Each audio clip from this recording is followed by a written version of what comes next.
Hi to all. ఈరోజు blog వచ్చేసరికి పూజ అయినట్టయితే క్లీన్ చేసుకుంటాను. రాండి చూసేద్దాం.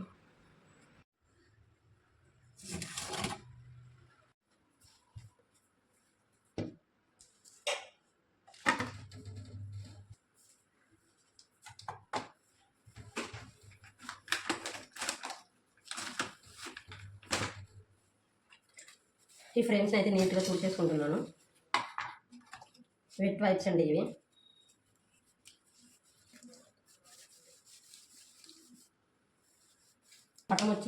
ఈ పటం వచ్చేసరికి మేమైతే కొనలేదండి. ఈ ఇంట్లోకి వచ్చినప్పుడు పూజ గదిలో ఇది ఉంది, ఇంకా తీసేయడం ఎందుకులే అని చేసుకున్నాము. సో ఇది వచ్చేసరికి ఏమో మేము నా కొడుకుది పుట్టు వెంట్రుకలప్పుడు తిరుపతిలో మొక్కుబడి పుట్టు వెంట్రుకలప్పుడు అప్పుడు వెళ్ళినప్పుడు ఈ విగ్రహం అయితే తెచ్చుకున్నాం వెంకటేశ్వర స్వామిని. నీట్గా చేసుకుంటున్నాను. సో ఇదైతే మా పిల్లైన కొత్తలో మేము వేరుగా వచ్చినప్పుడు మా అత్తయ్య వాళ్ళు ఇచ్చారు ఈ పటము.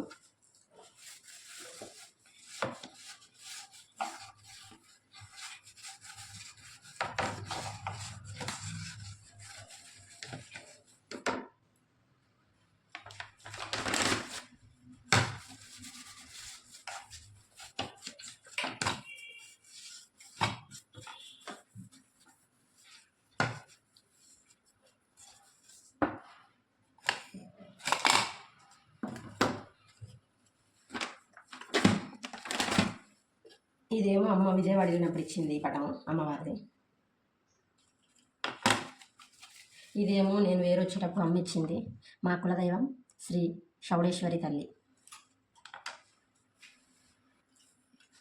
ఇది కూడా అమ్మే ఇచ్చిందండి. మేబీ అరుణాచలం వెళ్ళినప్పుడు ఎప్పుడు తెచ్చింది, యాత్రలోనే, గుర్తులేదు. వెయిట్ అయితే చాలా వెయిట్ ఉంది. అమ్మవారిని కూడా చూడండి, క్లియర్గా అమ్మవారి రూపం కనపడుతుంది. స్మైల్ కానివ్వండి, అట్లాగే చిన్న చిన్న 2 వేణుగులు. ఇది అమ్మవారి చక్రము ఇవన్నీ ఇచ్చింది. ఇవి కడుక్కోవాలి. సో ఇంకా క్లీన్ చేసుకోవటం అయితే అయిపోయింది. ఇప్పుడు బొట్లు పెట్టుకుంటున్నాను. ఒక బౌల్లో కొంచెం పసుపు యాడ్ చేసుకొని, వాటర్ యాడ్ చేసుకొని, పసుపు కలిపేసి బొట్లు పెట్టడమే.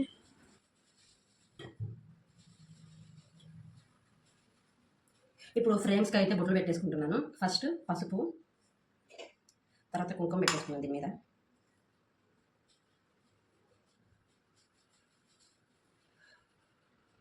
పూజ అయితే డైలీ చేసుకుంటాను. ఇట్లా క్లీనింగ్ మాత్రం వీక్లీ వన్స్ అయితే ఖచ్చితంగా చేసుకుంటాను.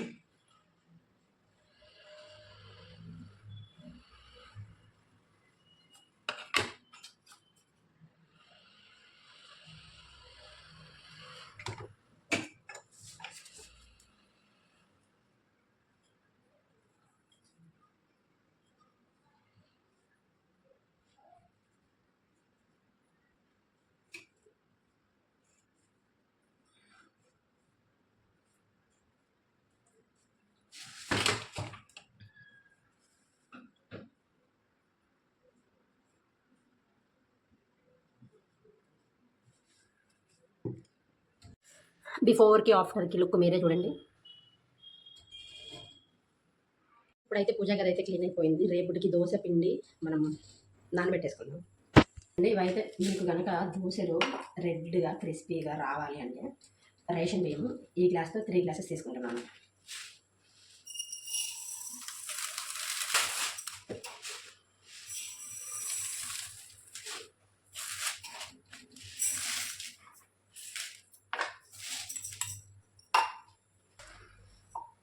ఇదే గ్లాస్తో సాయిగుళ్ళు 1 కప్పు, 3 కప్స్కి రైస్కి 1 కప్పు సాయిగుళ్ళు,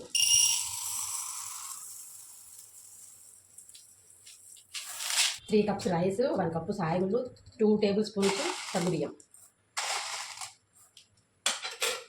చిటికడు అంటే చిటికడ మెంతులు వేసుకోవాలి. మరీ ఎక్కువ వేసుకోవాలంటే చేదు వచ్చేసింది. 3 టైమ్స్ కలుపుకుందాము.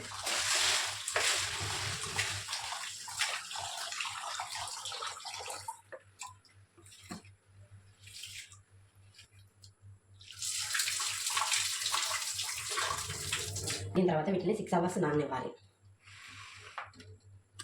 దోశలు అయితే చాలా క్రిస్పీగా చాలా టేస్ట్గా వస్తుందండి. రేపైతే నేను దోశలు వేసి కూడా చూపిస్తాను ఎలా వచ్చిందో. సరే,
పూజ కూడా అయిపోయింది, ఫ్రెష్ అయ్యి వచ్చాను, పూజ చేసేసుకున్నాను. ఇప్పుడైతే దోశలు వేసి మీకు చూపిస్తాను ఎలా వచ్చిందో.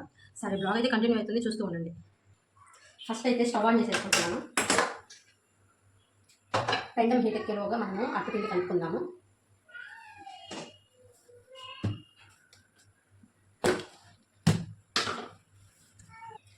టేస్ట్కి సరిపడా సాల్ట్ అయితే వేసుకుంటున్నాను. కొంచెం వాటర్ యాడ్ చేసుకోవాలి.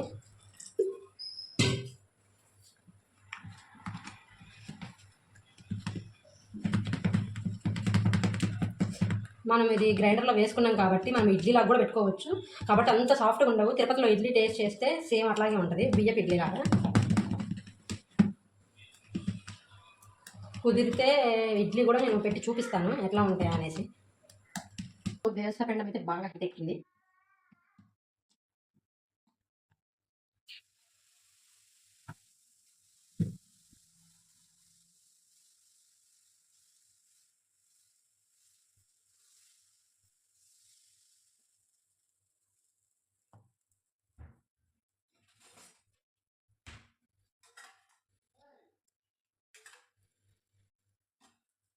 ఇప్పుడు ఇక్కడ ఉంటుందండి చిక్క. మీకు గనక క్రిస్పీగా కావాలి అనుకుంటే లో ఫ్లేమ్లో పెట్టి చిన్న మంట మీద కాల్చుకోవాలి. మనకు గనక మెత్తగా కావాలనుకున్నా హై ఫ్లేమ్లో పెట్టి కాల్చుకోవాలి.